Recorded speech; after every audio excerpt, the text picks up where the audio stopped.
मेरा नाम ज्योत्सना है।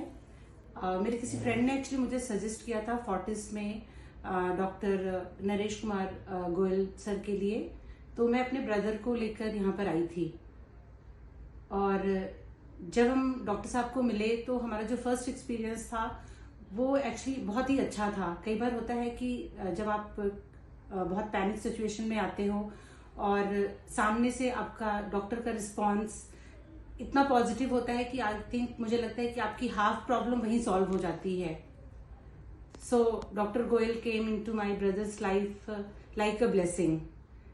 और उसके बाद उन्होंने हमें इतने अच्छे से सारी चीजें समझाई, क्योंकि घबराहट तो बहुत थी, पर उन्होंने हमें कहीं भी पैनिक नहीं होने दिया। उन्होंने एक एक अच्छा टाइम दे करके उन्होंने माइन्यूटली हमें सारी चीजें बहुत अच्छे से एक्सप्लेन की। उसके बाद हमने 2-3 दिन का ब्रेक लिया सोचने के लिए, और सारा डिसीजन उन्होंने बोला नहीं आपका ही है। और उसके बाद अगेन हम आए हैं हॉस्पिटल में 10th उन्होंने हमें एक्चुअली रिकमेंड किया था एंजियोग्राफी के लिए, और जिसके बारे में हमें बहुत नॉलेज नहीं थी तो हम बहुत ज़्यादा परेशान हो रहे थे। लेकिन उन्होंने बोला नहीं आप इसको एक बार करवाओ, और उसके बाद अगर आप कुछ भी डिसाइड करते हो तो डिसीजन इज ऑल योर्स।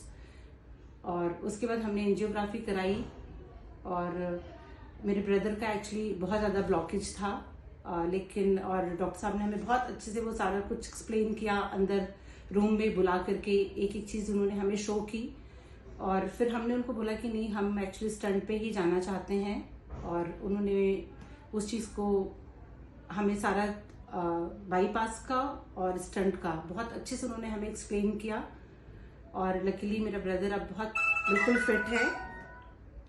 और मैं डॉक्टर साहब के लिए क्या बोलूं, मतलब ये जैसे कई बार होता है कि दिल की आवाज़ होती है, आप ऐसे कनेक्ट होते हो किसी से कि आप उसको कई बार एक्सप्लेन नहीं कर पाते हो।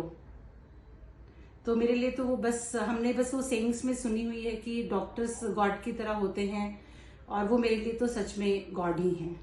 मैं इससे ज़्यादा कुछ नहीं कह सकती हूँ। Thank you so much.